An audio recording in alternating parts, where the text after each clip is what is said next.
Hello fish fools, Jeff here. So this is my 40-gallon planted Livebearer community tank. And this has a lot of fish in it. Could be close to 100 fish. And you might think that that is more than enough already, but I'm about to add some more. So I have some fish in quarantine that are going to be moving in here. And I'm finally doing that now. So if you're familiar with this YouTube channel, you might already know what those fish are because I've been talking about it in previous videos, but we're finally going to do it tonight. So let's go to the quarantine tank and see what those are. Okay, here's my 10-gallon quarantine tank. So almost all of the remaining fish will be going into the 40-gallon. So that will include the neon tetras. So there are 7 in here. One of my previous videos I mistakenly said 6. I remember I got 6 at one place, and then once before that at like a Petco or PetSmart, there's 1 left, and I got the last one. So altogether, there's 7 in here. So they've all, the last I checked, at least I don't know, a day or 2 ago, did see 7. So find out once I move all this Java moss that is guarding some of them. So there's a pair of these green lantern platies as a male and female. This platy is also going to go. And some of the platies that were born in here, like this one, that was offspring of the previous group of quarantine fish that included platies. And there's some others, so yeah, I'm going to gather those up and move it to the 40-gallon. Stand by.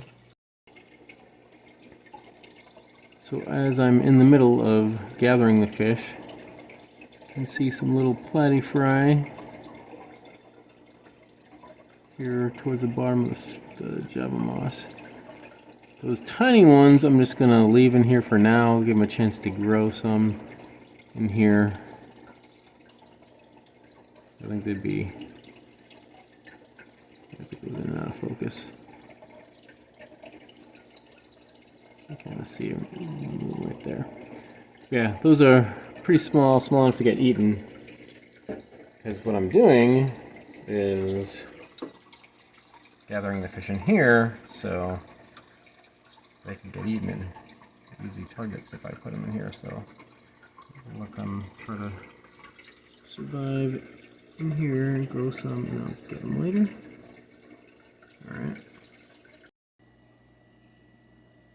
Alright, so I gathered up all the fish that are going to move. We have this platy. This is one that was born, the offspring of the previous fish in quarantine, previous platies. And then there's those two back there that are a little bigger compared to the smallest ones, the fry that I showed, but there's likely her offspring, the green lantern platy. So we have the male, the female green lanterns, this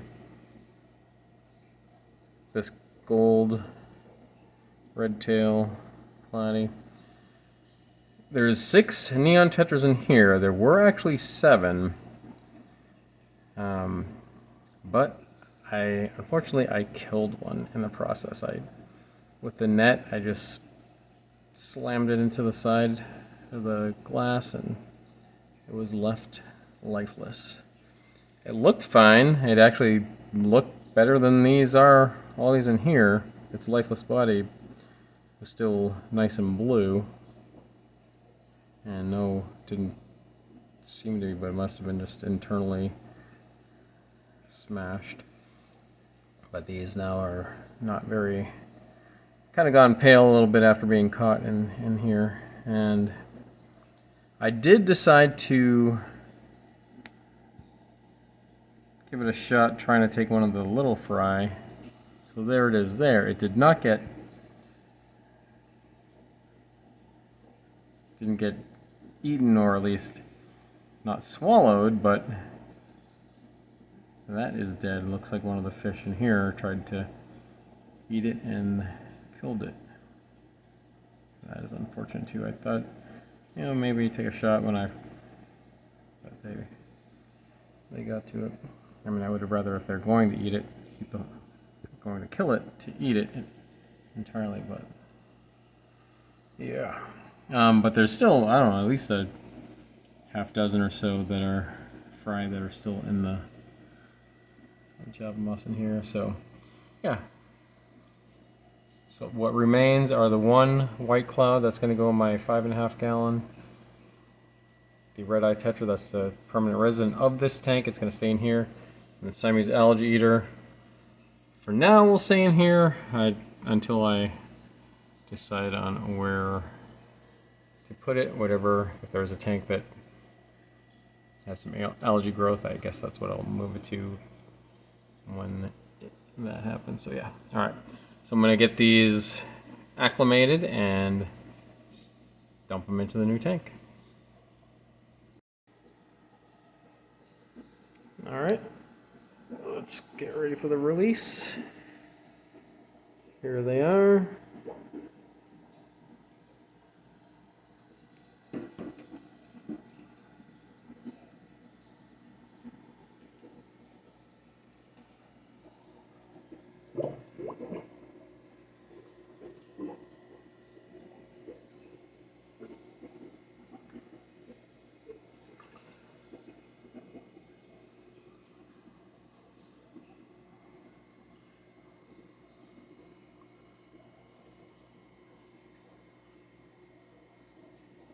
Well, all those fish in the way. Quite hard to see them coming out, but yeah, so there's more neon tetras to join the neon tetras that were already in here. And then wanted to increase that group, the size of that group. Probably still even get some more. And more variety of platies.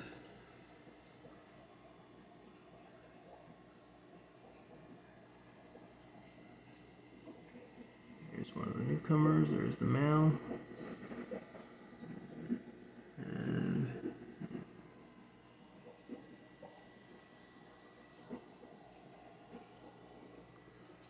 there's that female.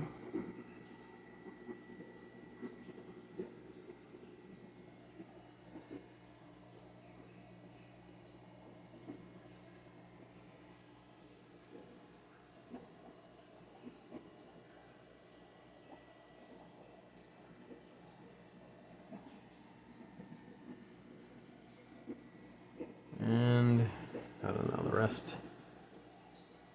are just blending into the crowd.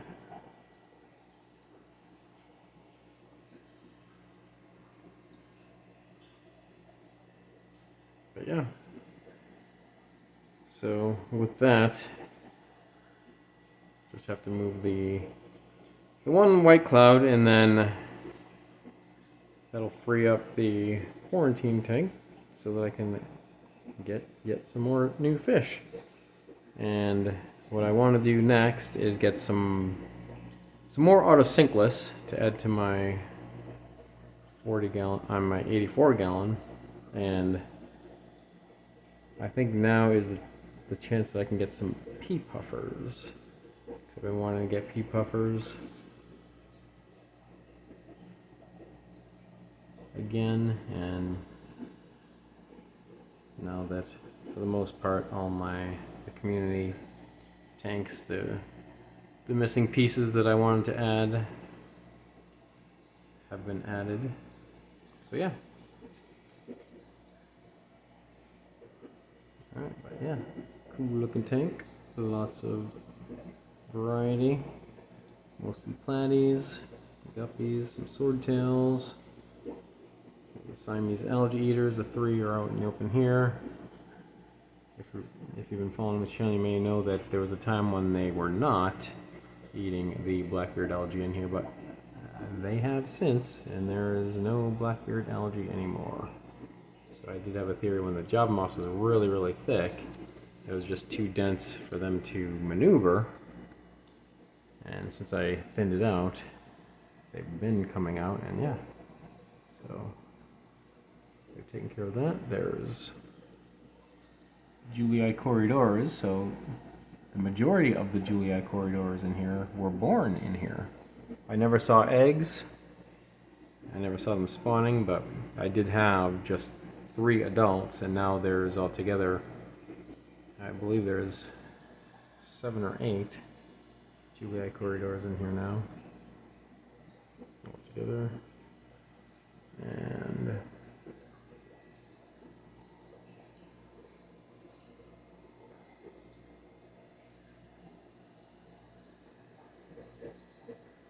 there is a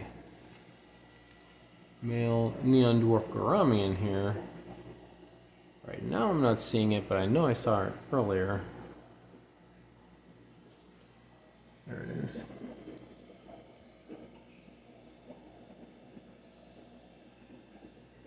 So it's a gourami matches the neon tetras.